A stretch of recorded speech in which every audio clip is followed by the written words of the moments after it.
अस्सलाम वालेकुम जी, मैं हूं ज़ुशान और आप सभी का हमारे चैनल में स्वागत है। दोस्तों वेलकम हो चुका है, खुश आमदीद आपको।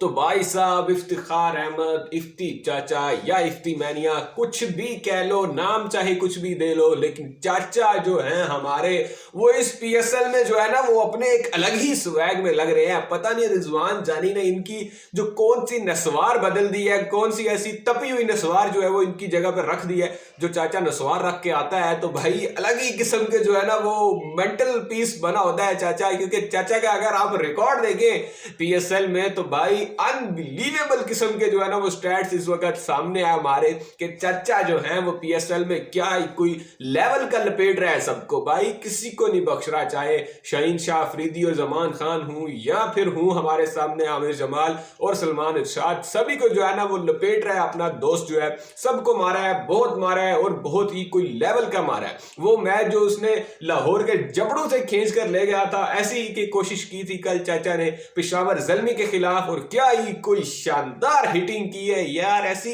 ब्रूटल किस्म की हिटिंग करता है चाचा के, लगता ही नहीं है कि बंदा जो खेलने के मूड में आया हुआ। यूं लग रहा होता है पता नहीं कौन से जो है ना वो इसका कर्जे वापस करने हैं बॉलर्स ने, जो इनका इतना तपा होता है चाचा के, इतने जोर जोर से छक्के मारता है, 90 100 मीटर की हिटें मार रहा होता है अपना चाचा। अगर आप रिकॉर्ड की बात करें तो चाचा की पिछले तमाम पीएसएल के जो सीजन हैं, गुज़िश्ता तमाम पीएसएल के सीजन की बात करें तो 766 रन है, 20 की एवरेज है और 100 शायद 20-21 का स्ट्राइक रेट है। ये चाचा का स्ट्राइक रेट है, जो कि हमारे पावर हिटर हैं जिनको समझा जाता है भाई कोई अलग ही लेवल की बला समझा जाता है इनको। ये जो है इनका स्टेट्स हैं, इनके स्टैट्स हैं, 120 का स्ट्राइक रेट है पूरे करियर में पीएसएल के। लेकिन लेकिन लेकिन मेरे दोस्त अभी पिक्चर बाकी है, क्योंकि इस पीएसएल में कहानी जो है वो टोटली चाचा ने बदल के रख दी है। क्योंकि इस सीजन में अभी तक चाचा ने जितने भी कोई 4-5 मैचेस खेले हैं उनका अगर आप हिसाब लगा लो तो चाचा ने मेरी जान 57 की एवरेज के साथ 172 रन स्कोर किए हैं भाई, वो भी 200 के स्ट्राइक रेट से। मतलब लिटरली बंदा 7वें 8वें नंबर पे खेलने के लिए आ रहा है भाई।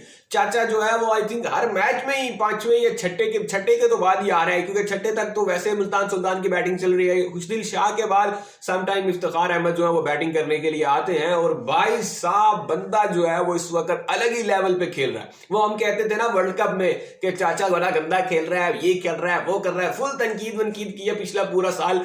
जितनी गालियां चाचा ने खाई है ना पूरे साल में, उस सब का गुस्सा उसको अब आकर हुआ है भाई। उन सब की जो फील है ना गालियों की, वो उसे अब आ रही है, और अब जाके वो जो है ना वो वैश्यों की तरह मार रहा है सबको, बिल्कुल किसी को नहीं बख्श रहा है जो है ना वो इफ्तिखार अहमद। और अगर इफ्तिखार अहमद की इस पीएसएल की परफॉर्मेंसेस की बात करें और फिर देखें इनकी इंटरनेशनल टीम की परफॉर्मेंसेस की, तो उसमें बड़ी एक जो चीज डिफरेंस हमें दिखाई देता है, जो चीज एक अलग नजर आती है, वो आती है माइंडसेट और अप्रोच के साथ जिस तरह उनको खिलाया जा रहा है। वो हमेशा से कहा जाता है कि यार खेलने वाला तो मैटर करता है, मतलब प्लेयर तो मैटर करता है, लेकिन सबसे ज्यादा जो चीज मैटर करती है वो उसको खिलाने वाले हैं, कि जो उसको खिला रहे हैं वो किस तरह से उसको खिला रहे हैं और किस जगह पे उसको भेज रहे हैं। तो ये जो है एक बड़ा सवालिया निशान है हमारी इंटरनेशनल टीम की मैनेजमेंट पे। जो भी हमारे मैनेजमेंट के स्टाफ रहा है टीम के साथ, जो लोग भी काम करते रहे इफ्तिखार अहमद के साथ, कि भाई आपको यही समझ नहीं आई कि इफ्ती चाचा जो है वो स्पिन के खिलाफ बहुत ही गंदा खेलता है। इस चीज को समझा है मुल्तान सुल्तान की मैनेजमेंट ने। ये इस चीज का क्रेडिट मुल्तान सुल्तान की मैनेजमेंट को भाई जाता है। वो जो मोहम्मद वसीम है,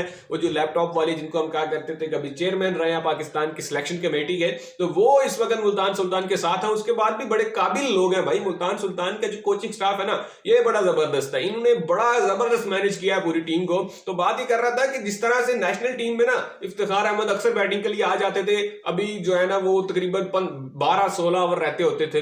बाज टाइम तो इफ्तिखार जो है वो चौथे 5वें ओवर में बैटिंग करने के लिए आ जाता था, और उसके बाद स्पिनर आता और इफ्ती चाचा फंस के वो जा रहा है आउट होके। हमेशा हमने देखा है कि इफ्तिखार अहमद स्पिनर के आगे बिल्कुल जो है ना वो समझ ही नहीं पाते थे स्पिन बॉलर जो है वो करना क्या चाह रहा है। इसी तरह वर्ल्ड कप में हमने चाचा को देखा इंडिया में एक्सपोज होते हुए, बिल्कुल स्पिनर के सामने जो है ना वो टिक ही नहीं पा रहे थे। लेकिन इसी चीज को टैकल करने के लिए मुल्तान सुल्तान ने बहुत बड़ी ट्रेड की थी यार। मुल्तान ने रिस्क लिया था, ये रूसो अपना रायली रूसो देकर कोटा ग्लैडिएटर से इफ्तिखार अहमद को लिया था, और उसके बदले में जिस तरह उनसे परफॉर्मेंसेस अब ले रहे हैं ना मुल्तान वाले, इस चीज का क्रेडिट उनको जाता है। जिस तरह से अब आपने देखा होगा अभी तक पीएसएल में ऑलमोस्ट 16वें ओवर में इफ्तिखार अहमद आते हैं, या 16वें में ना आए तो 17वें में आते हैं। मतलब इफ्तिखार तब पहली बैटिंग करने के लिए आते हैं कि जब जो है ना सिर्फ और सिर्फ कोई 15, 16, 17, 20 बॉलें रह जाती हैं। तो इतने में आगे उनको पता होता है कि भाई कोई मैंने इनिंग बिल्ड नहीं करनी, कोई मेरे पे प्रेशर नहीं है, छक्के मारूंगा, लग गई तो ठीक, नहीं तो बस काम खत्म। इस माइंडसेट के साथ जब इफ्तिखार अहमद आते हैं तो वो जो है ना वो